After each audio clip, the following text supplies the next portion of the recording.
Hello and welcome to online worship for Aberlour Parish Church this Sunday, October the 29th. As we come to our reading this week, we find some people trying to trick Jesus, to trap him with his own words. They ask him, which is the greatest commandment? Difficult question, but Jesus seems to bat it off with ease. He gives them two answers: love the Lord your God with all your heart, soul and mind, and love your neighbour as you love yourself. The second part of that is often known as the golden rule, a foundational ethical principle for all of us. But I just wonder if calling it the golden rule is enough, or whether or not what Jesus actually says here, rather than the message often extrapolated from it, doesn't take us a bit deeper in how we understand God and ourselves. So let us worship God.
Our reading this week comes from the Gospel of Matthew at chapter 22 and verses 34 through 46.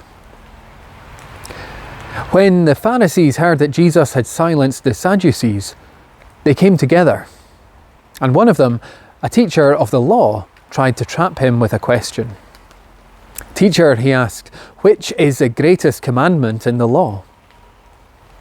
Jesus answered, "Love the Lord your God with all your heart, with all your soul, and with all your mind. This is the greatest and most important commandment. The second most important commandment is like it. Love your neighbour as you love yourself. The whole law of Moses and the teachings of the prophets depend on these two commandments." When some Pharisees gathered together, Jesus asked them, "What do you think about the Messiah? Whose descendant is he?" "He's David's descendant," they asked. "Why then," Jesus asked, "did the Spirit inspire David to call him Lord? David said, 'The Lord said to my Lord, sit at my right side until I put your enemies under your feet.' If then David called him Lord, how can the Messiah be David's descendant?" No one was able to give Jesus any answer. And from that day on, no one dared to ask him any more questions. Amen. They call it the Golden Rule. Treat others the way you want to be treated. For some ethicists, it is as close to universal ethical law as we are ever likely to get across human time and culture. Ethical historian Simon Blackburn suggests that every religion has the Golden Rule in some form, and going back through the millennia of human cultures reveals the principle has some purchase everywhere. Indeed, the Golden Rule has been taken up by the United Nations and finds itself on educational curricula throughout the world. To some academic minds, it is the foundation upon which the concept of human rights has its foundation. That, as a universal and inalienable rule to every other human being on the planet, the principle is of treating others as you would be treated. It's a golden thread that weaves its way through all human relationships, or should do. In the United Nations headquarters in New York hangs a poster, the result of 5 years of research in which the Golden Rule is communicated through the lens of 13 different world faiths. On that poster, the version of the Golden Rule representing Christianity are the words of Jesus that we have heard just here. The identification of two of the greatest commandments upon which all the rest hang: love your neighbour as you love yourself. Now you can see the appeal of this move intellectually to extrapolate a common thread, a golden rule from all the ethical views of world faiths and cultures.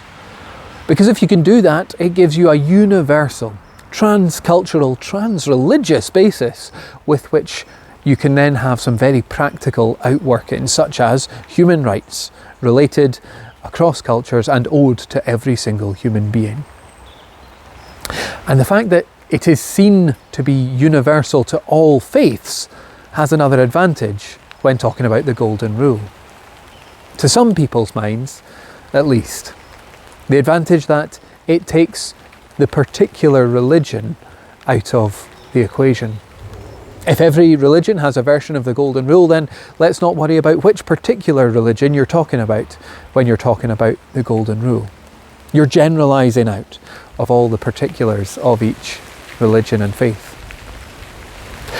And when history is what history is, when those who wage war have so often manipulated questions of religion into justification for their wars and conflicts, you can see the appeal of extracting a supposedly non-religious ethic out that stands for all times and places. And look, it's a great ethic. And human rights are vitally important, perhaps this decade more than any other since their inception and worldwide recognition.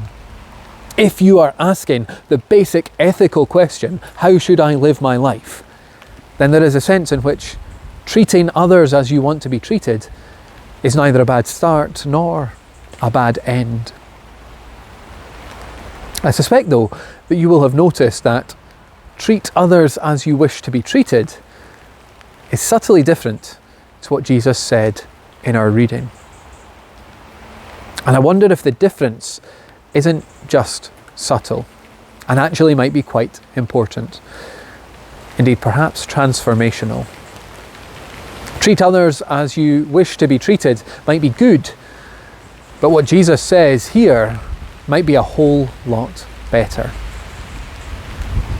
There are two big differences, I reckon. The first big difference is about the God factor. And so here we are back to questions of religion. The Golden Rule speaks about how we should treat each other. But in our passage, the Golden Rule is preceded, indeed superseded, by a commandment about God. Love God with all your heart, with all your soul, with all your mind. The passage also plays out the drama of it and the question and answer between the parties. All of it plays out as a drama against which wider questions of God are set. In Matthew 22, Jesus has been teaching for some time now and has faced at various points a litany of challenges. In this chapter particularly, first came the Pharisees and Herodians with a question to challenge him. When Jesus confounds them, then the Sadducees come and ask a question about marriage in heaven and are themselves confounded. And here again in our reading, we heard the Pharisees and the teachers of the law pick things up to try to trap Jesus. What is the greatest commandment in all the law? And they get the answer, the twofold commandment, and they ask no more questions.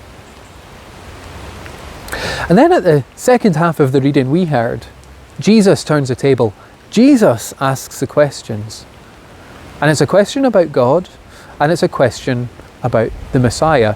Who is the Messiah descended from?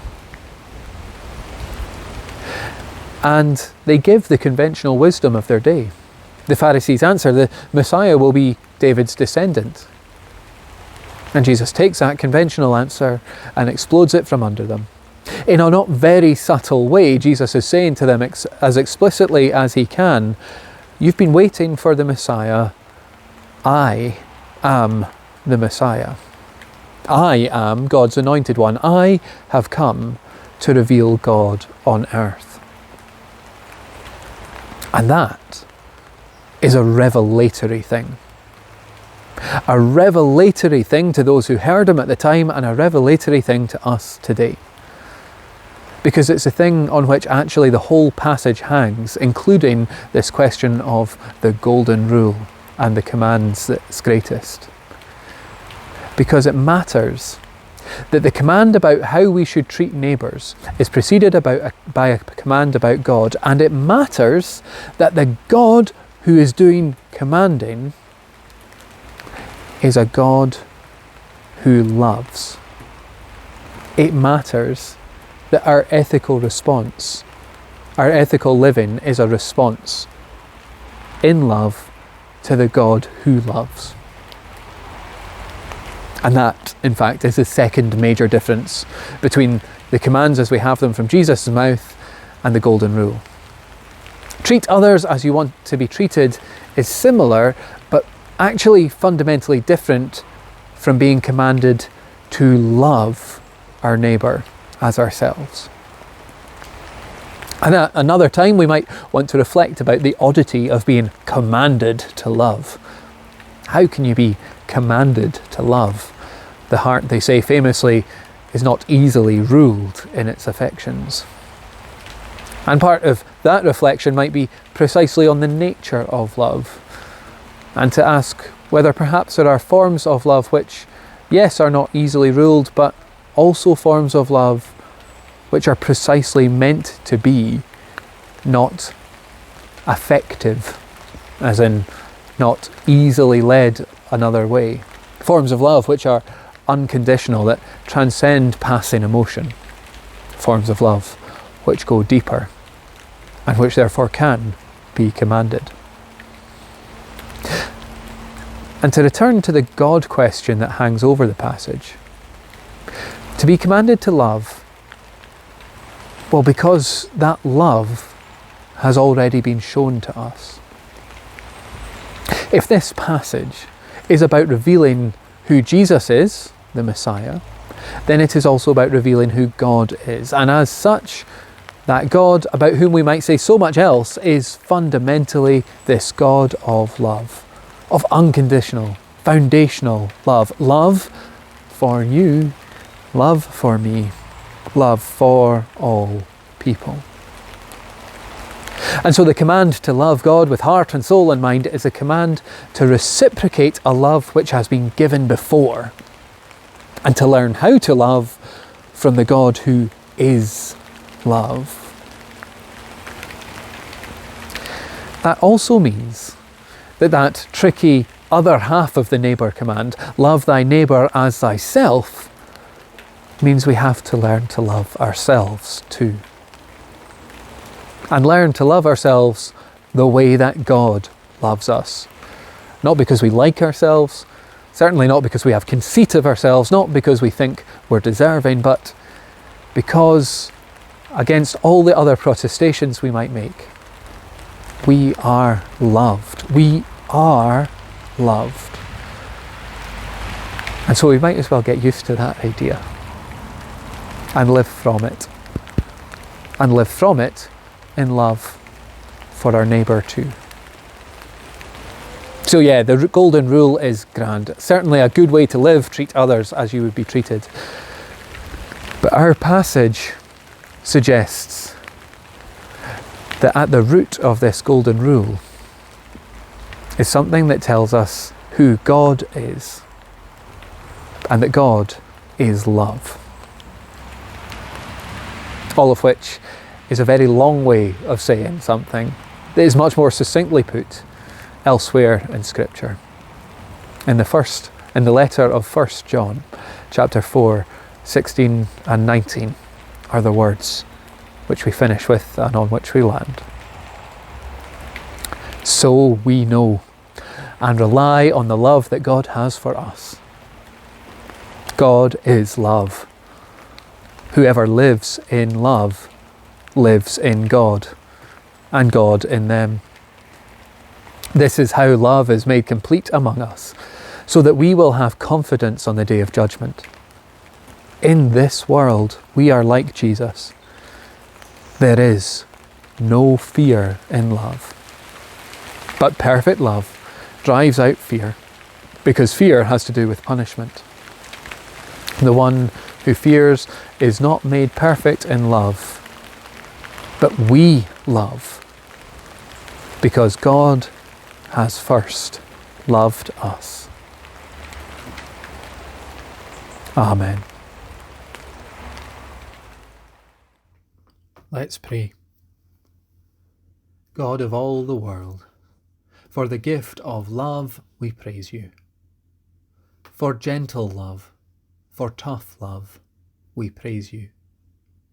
For hesitant love, for confident love, we praise you. For human love, for love of creation, we praise you. For costly love, for joyful love, we praise you. For all the shades of love, for all the colours of love, we praise you. For the silence of love, for the music of love, we praise you. For the now of love, and for the eternity of love, we praise you. Because of Christ, who reveals your love for us, we praise you. Amen.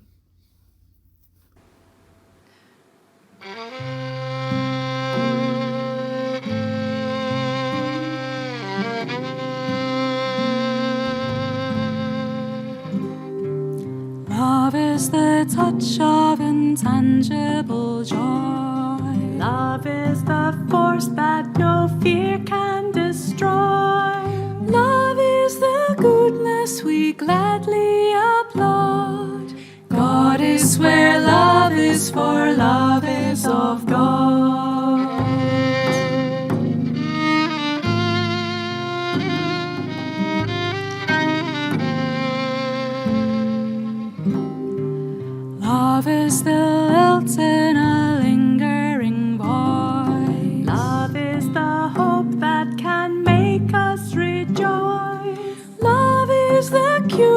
for the frightened and flawed.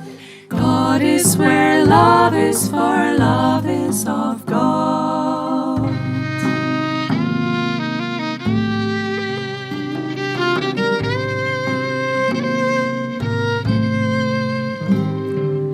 Love is the light in a tunnel of pain. Love is the will to be whole once again. Love is the trust of a friend on the road. God is where love is, for love is of God.